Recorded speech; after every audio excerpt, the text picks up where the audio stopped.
mucho más y estamos avanzando se está avanzando, ¿no? Pues se está avanzando mucho en definir parámetros y materiales con las colas adecuadas, etcétera, los paneles de contralaminado, etcétera, pues que están dando nuevas posibilidades a los encajes tipológicos y estructuras. Bien, ¿de qué hablaremos? Pues primero veremos que la madera viene del árbol y por lo tanto tenemos que trabajar con la estructura física del árbol, con las propiedades de este material, que es un tejido, y que por lo tanto es direccional, y que además hay muchos tipos, y por lo tanto cada uno es distinto, que luego tendremos que clasificar de alguna manera los que se pueden trabajar de manera estructural y estos que se pueden trabajar, pues habrá que tener una clasificación que nos permita saber qué propiedades tienen para poder saber qué compresión aguantan, qué tracción aguantan, qué cortante aguantan, etc. Que eso lo vemos en el 3. Entonces vemos qué comprobaciones en estado límite último tenemos que hacer, qué comprobaciones de estabilidad, que también es un estado límite último, qué comprobaciones de estado límite de servicio, cómo se porta la madera en incendio y cómo la tenemos que calcular, la durabilidad y protección de la madera. Veremos por encima el tema de uniones, porque el tema de uniones hay, bueno, yo os puedo pasar y os pasaré un libro de más de 300 páginas sobre el tema de uniones, que cada una tiene su página, por lo tanto tenemos pues mucho de que hablar, pero realmente pues poco, vamos a poder profundizar poco. Me interesa mucho hablar de estabilidad y organización constructiva. Esto sirve no solo para madera, sino también para acero, etc. Pero en madera, dado un tipo de unión, creo que es importante. Y unas tablas, os doy unas tablas de predimensionado para que podáis predimensionar de una manera, pues no así, ¿no? Aquello, cuando tenemos una viga de 18 metros que tiene esta forma, más o menos, pues a ver, y hay una tabla que te pone, en este caso, h partido por 12 o h partido por 25, lo que toque. Pero vamos allá. Propiedades físicas. Como es obvio, la madera proviene de los árboles y claro, si hay 16.000 especies de árboles distintos con maderas distintas, pues hay 16.000 especies de maderas distintas. De esas 16.000, todo esto no lo sé de memoria, por supuesto, ¿no? Esto ya lo consulté. 2.000 especies tienen un carácter comercial, hay unas 500 clases de coníferas y unas 1.500 de frondosas. Bien. Y cada madera se porta distinto. Claro, es difícil ver la diferencia, ya la veremos después, pero como veis, el árbol, lo que tiene, la madera, lo que tiene de principal es la direccionalidad de las fibras. Es decir, hay 3 direcciones aquí, y las 3 direcciones que hay son la vertical, digamos, la de las fibras, la dirección tangencial a las fibras y la dirección radial. Claro, los árboles suelen crecer de manera redonda, ¿de acuerdo? De manera que, claro, evidentemente, si uno coge, está dibujado aquí, si uno coge un tablón de madera de un árbol como este, evidentemente esta dirección es una dirección tangencial y esta es una dirección más radial, pero claro, no queda demasiado claro en el tablón de madera que nos van a traer a la obra, esa viga de madera que nos van a traer a la obra, cuál es la dirección con la que cortaron el árbol y dónde sale. Porque ya habéis visto el dibujito de esto primero de aquí, ¿no? Que, bueno, a saber cuál es. Bien, eso sí que traen evidentemente una madera serrada, que se llama, o aserrada. Quiere decir que la traen directamente cortada del árbol. Existe, por supuesto, hoy en día la madera laminada, que significa que a través de tablones más pequeños encolados entre sí se consigue una madera de dimensiones más personalizadas, ¿no? Personalizadas, customizables. Bueno, ya llegaremos. Estas serían la vista al microscopio, unas maderas coníferas y frondosas. Este es otro dibujo que tenemos aquí de coníferas frondosas. Aquí está más o menos explicado qué es cada tipo de célula y por qué es un poco distinto, ¿de acuerdo? La cuestión es que en cuanto a madera estructural sí que se diferencian las coníferas de las frondosas. En general las frondosas tienen más fibras que cosen las fibras longitudinales, con lo cual ganan un poco en comportamiento transversal. Mientras que las coníferas pues trabajan más en la dirección lineal. Como es obvio, la madera es un material heterogéneo, por lo tanto tú no puedes poner un elemento de madera sin saber en qué dirección está la fibra. Normalmente nadie te va a hacer una viga con la fibra perpendicular a la viga, te van a poner todas las fibras de esta manera. Pero claro, la continuidad de las fibras también es un elemento clave a la hora de generar geometría en la viga. Es decir, tú puedes hacer una viga de canto variable, pero como el cambio sea muy brusco, la continuidad de una fibra con la siguiente va a ser muy complicada. Evidentemente hay maderas, bueno, esto está explicando lo que se ve ahí, ¿no? Que hay unas líneas más oscuras, unas líneas más claras, son las maderas de verano, las maderas de invierno, etc. Evidentemente hay nudos, que son el nacimiento de las ramas del árbol, y claro, todas estas cosas pues nos van a influir. Y a nivel de propiedad vamos a tener un material anisótropo, que no se va a portar igual en el eje X que en el Y que en el Z. Y además no sabemos cuál es el Y y cuál es el Z, porque la radial y la tangencial, como hemos visto antes, no están claras. Y además, esto es clave, la madera es un material que varía de volumen con la humedad ambiental. Esto es sabido, ¿no? No hay más que tener una puerta de madera en casa y que cambie mucho la humedad para que la puerta no cierre o no abra o le pase algo. ¿Qué le pasa? Pues la resistencia disminuye cuando aumenta la humedad, el modo de elasticidad disminuye si aumenta la humedad, el cambio de humedad provoca cambio de volumen y el cambio de humedad provoca cambio de densidad, casi nada.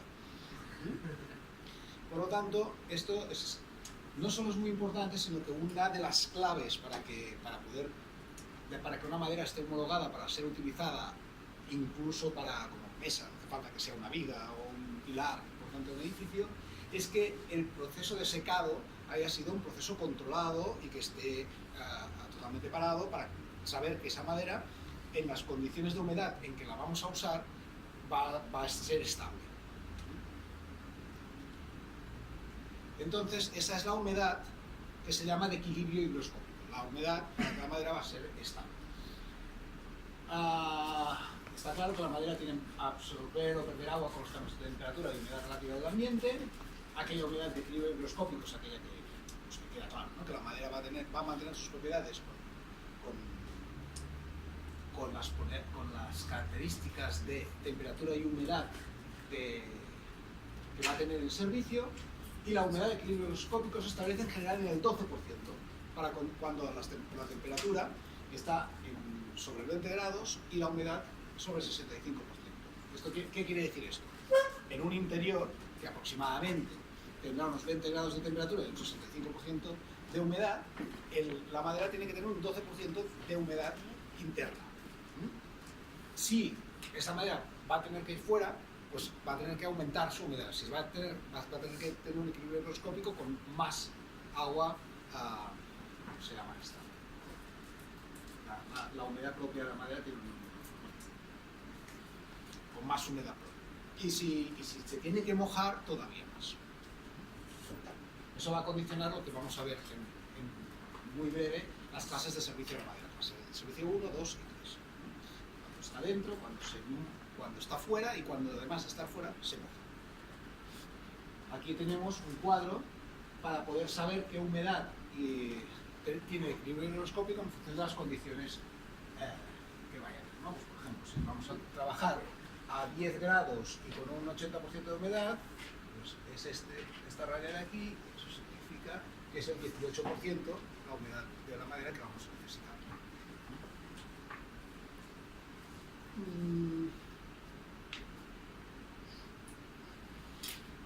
La del 12%, como es habitualmente la que es más utilizada, eso significa que ahí está en rojo, porque cuando te venden una viga normalmente depende de una viga con la unidad al 12%. Por lo tanto, estás en esa raya y hay que ver si hay que modificar esto. Pero bueno. Veo que no tarda mucho esto de las clases de servicio, por lo tanto, clasificaremos la madera en 3 clases de servicio. Bueno, clasificaremos, no es que clasifiquemos la madera, es que existen 3 clases de servicio, que quiere decir que la madera tiene que ser adecuada para trabajar en unas condiciones determinadas. Esto nos va a determinar unos coeficientes luego que afectan las propiedades de la madera, que las veremos enseguida. Clase de servicio 1, cubierto y cerrado. Clase de servicio 2, cubierto y abierto. Clase de servicio 3, abierto a intemperie, es decir, que se puede mojar. En el fondo, técnicamente, esto está definido en la clase de servicio 1 para 20 grados, humedad relativa mayor del 65% no frecuente, cubierto y abierto, 20 grados, humedad relativa mayor del 85% excepcionalmente, y la clase de servicio 3, cuando la humedad relativa es mayor que la de la clase de servicio 2. Pues vale. En el fondo hay que buscar una definición técnica de lo que quiere decir interior, exterior o exterior exterior. La unidad de equilibrio higroscópico, como veis, está en clase de servicio 1 sobre algo más baja del 12%, depende de donde estés fuera del 12 y el 20, y si estás en clase de servicio 3, el 20%. Aquí vemos ejemplos de clase de servicio 1,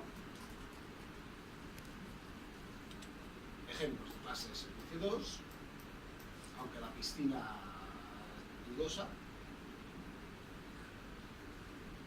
porque la humedad de la piscina con el cloro, además, lo que pasa es que la piscina precisamente tiene que tener un control de humedad siempre, entonces acaba siendo dudoso.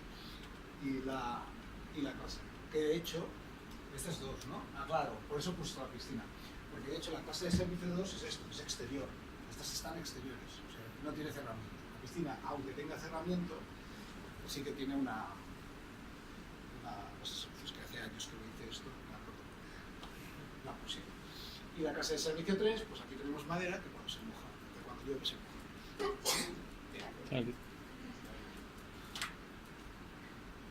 Bien, y la madera, claro, es que es muy complicado esto, porque hay mucha madera. ¿El bambú es un tema aparte?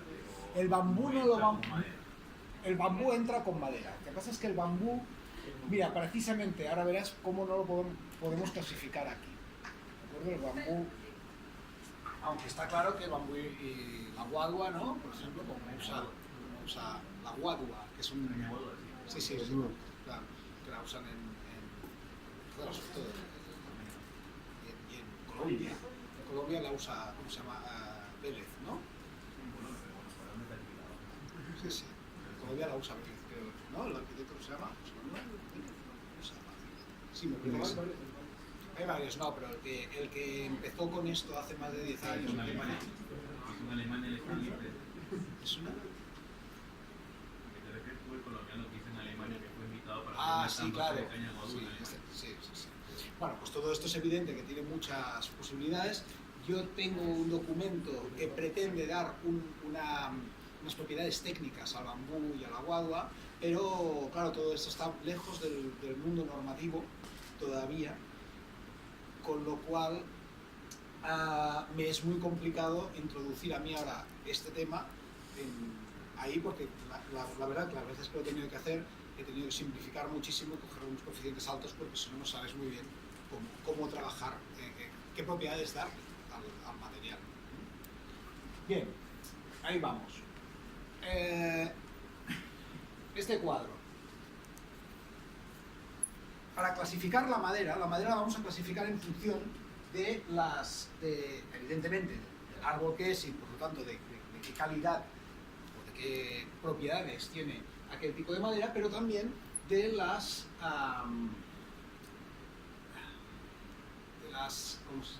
defectos que esta madera pueda tener. Por ejemplo, si tiene muchos nudos, pues esta madera va a trabajar peor que si no tiene nudos.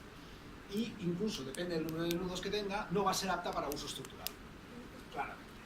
Lo mismo puede pasar con la desviación de la fibra. Estas dos son las más importantes, pues están las primeras. Si yo tengo un tronco, ¿no? Que la fibra pues, se desvía más o menos, porque el árbol evidentemente no crece absolutamente recto, si esa fibra está más desviada, pues puede ser pues esa madera va a tener una calidad menor que una fibra que esté más recta, que no desvíe. Incluso a partir de cierto nivel de desviación no va a ser apta para uso estructural, porque cuando tengamos flexiones, a lo mejor para hacer las cuadrillas nos hemos cargado la fibra. Por lo tanto, hay que tener estas cosas en cuenta. Existen fendas que son grietas longitudinales, no son las más importantes, aunque a veces hacen mucha impresión, no la típica viga de madera con una grieta en este sentido, pero claro, esa grieta no está afectando a ninguna fibra. Y suelen ser bastante superficiales. Las acebolladuras, cuando los anillos de crecimiento se separan y hay un espacio entre ellos, por lo tanto eso impide el traspaso de rasante. Las gemas, cuando en una arista de la madera, como a lo mejor el anillo pasaba por aquí, ¡pam!, se ha perdido un trozo de madera. Bolsas de resina y entrecascos, las fibras de la madera no dejan de ser los vasos por los que pasa la savia y la resina, y por lo tanto, si algún vaso por lo que sea se ha pinchado, pues ha perdido resina, la madera tiene una bolsa de resina, etcétera. Alteraciones biológicas, pues, como podéis imaginar, hay hongos, musgo, insectos, etcétera, que pueden afectar a esa madera, y hay deformaciones, pues evidentemente, aunque la madera haya crecido recta, a lo mejor en el proceso de secado de fabricación se han cargado. Pues con todo esto, resulta que En la página anterior clasificas. mencionaba algo de azulado, que sí permitía azulado. ¿Qué es eso? En alteraciones biológicas, presencia de azulado. Sí, dice que se permite la presencia Pero, de azulado. ¿qué es? Pues es un tipo de musgo que por lo que parece no afecta, no tiene ni característica de... Yo lo copié, que no sé cuál es este. Pero hay bastantes tipos de esto, de musgo o de hongo que puede salir en una madera. Entonces este tipo precisamente está permitido. Pero aún así, esto a lo mejor... lo que yo estoy poniendo aquí no deja de ser un resumen de todo lo que hay que cumplir. Por ejemplo, seguro que hay una UNE, hay una norma europea que es para los fabricantes de madera, que es mucho más compleja que todo esto, mucho más, ¿no? Entonces tú tienes que vender una viga, pues esa viga tiene que tener muchísimas cosas. Si tengo que vender un móvil, ¿de acuerdo? Este marcado que pondrá CE, ¿no?, implica que las radiaciones tienen que cumplir que las radiaciones no afecten a las personas. Perfecto, esto es lo que nosotros sabemos y yo pongo esa raya. Las radiaciones no tienen que afectar a las personas. El señor que fabrica esto seguro que tiene 20 páginas de qué quiere decir y cómo se comprueba que las radiaciones no afectan a las personas. ¿Me explico? Desde este punto de vista, nosotros lo que tenemos que saber es que la madera, como le pueden pasar todo este tipo de cosas, y más, algunas serán más graves, otras serán menos graves, otras no tendrán importancia, y a partir de ahí vamos a clasificar si la madera tiene una calidad ME1, ME2, la 1 es la buena, la 2 es la no tan buena, y si no cumple ni lo de la 2, no es apta para uso estructural. Por ejemplo, ¿qué dice aquí? Las dos importantes son estas. Vamos a ver, por ejemplo, con la desviación de la fibra. Aquí dice que la fibra, si yo tengo entre un punto y otro que hagan 1 metro, mi fibra se desvía a 10 centímetros, no es grave. Si mi fibra se desvía a 1/6, que esos son ya a 15 o 16 centímetros, 6, ahí, bueno. Y si se desvía más de 16 centímetros, no sirve. Eso es lo que dice este cuadro. Diámetro de los nudos sobre la cara. Tienen que tener menos de 1/5 del canto. O aquí, menos de la mitad del canto. Y diámetro del número sobre el canto, la mitad de B, etc. Hay toda una clasificación, cuanto más... esto es, cada vez que tienes que clasificar la madera, hay que mirárselo, incluso yo teniendo esta tabla al lado, yo llamo a Joaquín Montón, que es uno de los profesores que va a venir a darnos una clase de madera, no ha venido todavía, ¿no? Porque no sé.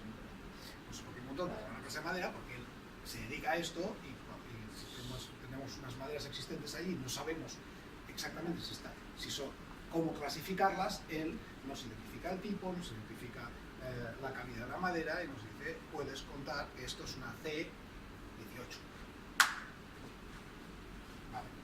al final necesitas. ¿De acuerdo? Aquí, por ejemplo, hay pues, unos cuantos dibujos de cuáles son estos defectos que hemos estado hablando, ¿no? De la fibra, fenda, cebolladura, gema, nudos. Muy bien. En general, entonces vamos a tener varios tipos de madera estructural. La primera va a ser la madera maciza, luego la madera laminada, la madera microlaminada, los tableros estructurales y ya está, ¿vale? La madera maciza, pues tal cual. Se corta el tronco en la forma de madera que, bueno, pues se pueden acortar, ¿eh? El listo también sirve. Puedes tener un tronco, pues claro, depende, para sacar este tronco, pues tienes que tener una especie que seguro que crezca de una manera determinada, a lo mejor la tienes que guiar, etc. Luego, el aserradero. Un año hicimos una visita a un aserradero y bueno, entra el tronco y incluso con determinadas máquinas le sacan la corteza y le van sacando los tablones, etcétera, etcétera, y realmente hacen esto con las máquinas y ya estamos. Bien, pues la madera maciza, que tiene la madera de rollizo, que quiere decir la que es tal cual, y la madera aserrada, que es la que saca el tablero rectangular. Según sea conífera o frondosa, se clasifica dando la resistencia a flexión igual que en hormigón no. Pero bueno, igual parecido que en acero, es decir, la compresión y la tracción que aguanta esa madera cuando trabaja flexión. Por ejemplo, la madera C14 aguanta 14 newtons, tiene una resistencia característica de 14 newtons milímetro cuadrado, tanto tracción como compresión en la dirección de la fibra cuando trabaja flexión. Hay coníferas que van de C14 a C50 y hay frondosas que van de D30 a D70. Aunque obviamente, como hay 16.000 tipos de árboles, pues podemos encontrar cualquier cosa cuando sea.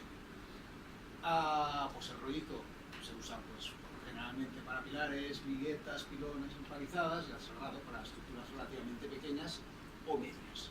Claro, para conseguir una viga de 17 metros, como pone aquí, necesitas A, un árbol de 17 metros, B, un camión que te traiga una viga de 17 metros. Y C, una grúa que te suba la viga de 17 metros. Pero bueno, existe. La madera laminada, en este aspecto, es un avance, sobre todo, sí, En la maciza vamos a encontrar ME1 y ME2 también. no, Solo